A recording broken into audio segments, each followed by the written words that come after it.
Bonjour, je suis Metal Sonic et je vous retrouve aujourd'hui pour vous faire une mini critique sur un mini set, le 6809 XT5 Android, ou en français le scooter spatial et le robot, sorti en 1987, c'est-à-dire à la toute fin de la première série Lego Espace, que l'on appelle évidemment Classic Space maintenant.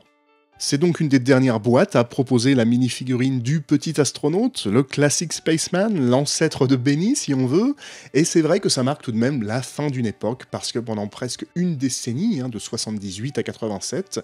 c'était les seules figurines que l'on trouvait dans la série Espace, tout en sachant que dans cette couleur bleue, elles ne sont qu'apparues qu'en 1984, soit 6 ans après l'arrivée du thème. Mais personnellement, et j'en parlais d'ailleurs dans la vidéo que j'ai faite il y a quelques semaines sur mes 10 minifigs préférés, dans cette couleur bleue, je l'ai toujours trouvée un peu plus mignonne, un peu plus charmant, peut-être parce que j'aime bien le bleu tout simplement, mais voilà, elle avait quand même quelque chose qui se dégageait avec le logo Espace, qui est d'ailleurs en très bon état sur cette figurine, le casque sans visière, les petites bouteilles d'oxygène, voilà, elle dégageait un charme certain. Fort heureusement, notre petit astronaute ne se sentira pas trop seul au milieu du vide intersidéral, car on pourra construire un petit robot pour lui tenir compagnie, qui ne paye pas vraiment de mine, comme vous voyez la conception est très simple, mais c'est un peu pour cette raison que j'ai décidé de vous parler du 6809 aujourd'hui,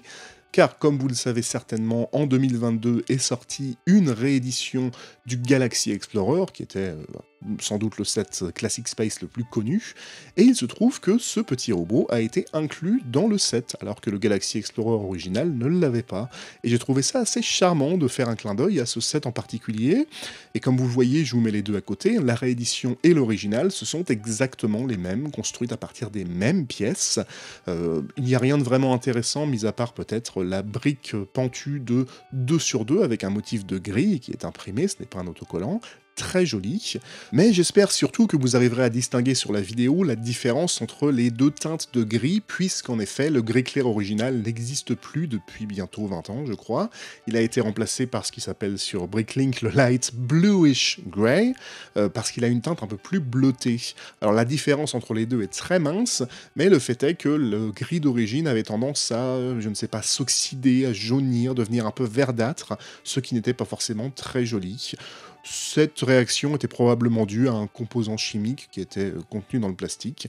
et ce n'est plus le cas avec la couleur actuelle. En tout cas, la présence de ce robot est la bienvenue, même si je trouve sa construction peut-être un peu grossière. On pourra s'amuser à faire bouger ses antennes et ses bras, et pour s'imaginer des histoires, ce sera beaucoup plus simple. Voilà, on pourra supposer que le robot est le coéquipier de notre petit astronaute, ou encore un ennemi contre lequel il devra se battre. Finalement, la dernière construction sera le scooter, éponyme, mais en faisant fonctionner son imagination, on pourra très bien imaginer qu'il s'agit d'une nacelle de secours, d'un véhicule d'exploration, ou pourquoi pas du trône du maître de la galaxie,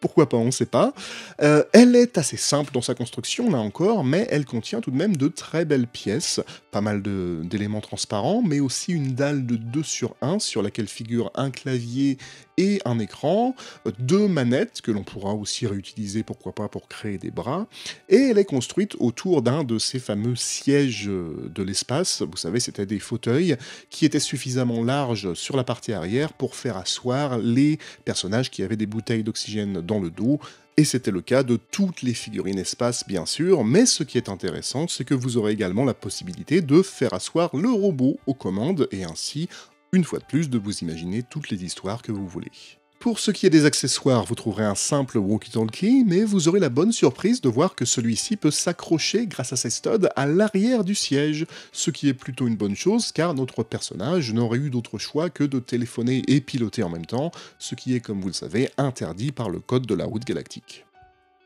Avant de se quitter, on peut regarder la boîte qui est minuscule, les personnages sont à l'échelle, et qui propose comme très souvent une bien jolie illustration sur la face avant et quelques constructions alternatives à l'arrière, mais il faut admettre que celles-ci sont plutôt bien pensées pour un set qui n'est composé que de 32 pièces, on a vraiment des choses très variées. Alors évidemment, ça vaut pas ce qu'on pourrait faire avec un set beaucoup plus gros, mais je peux même conclure là-dessus, c'est ce qui m'a le plus marqué avec ce set, la capacité qu'il a à faire fonctionner votre imagination. Parce qu'en fait,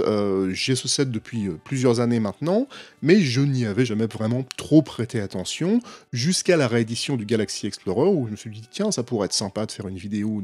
du droïde original. Je l'ai donc construit, et il était posé pendant plusieurs jours sur mon bureau avant que je n'ai le temps de filmer. Et en fait, j'ai été très surpris parce qu'à chaque fois que je le voyais, je ne pouvais pas m'empêcher de le prendre en main, de jouer avec, de le faire virevolter, de le démonter, d'essayer de construire un autre véhicule à partir des pièces qu'il y avait là. Je sais pas pourquoi, ça faisait très longtemps que ça ne m'avait pas fait ça avec un set Lego, alors que, honnêtement, c'est un set qui est ultra old school. Vraiment, on pourrait pas imaginer ça aujourd'hui. Les constructions avec le robot ne sont pas très intéressantes. Et je sais pas, il y a beaucoup de pièces que l'on peut réutiliser pour créer à peu près tout ce qui vole. On a un Spaceman bleu, bon déjà moi personnellement c'était mon préféré, mais je me mets à la place d'un enfant qui aurait peut-être eu beaucoup de sets au début des années 80 avec uniquement des astronautes rouges, blancs et jaunes. Là il y avait moyen d'étoffer un petit peu son équipage, mais il y a quelque chose qui est charmant de par sa simplicité, c'est vraiment un set qui s'inscrit dans son temps, parce qu'on est pour moi ici dans l'âge d'or de Lego, fin 80, tout début 90, c'était une période où le moindre petit set avait son importance, parce qu'on avait une figurine intéressante, on avait des pièces qu'on allait pouvoir réutiliser dans d'autres sets. Voilà, pour moi c'était ça qui faisait la force de Lego à l'époque. J'ai donc été très surpris de ce 6809, le XT5 et le droïde, ou le scooter spatial et le robot en français. Je vous le recommande vraiment, et je vous dis à très bientôt pour une prochaine mini-critique. Salut!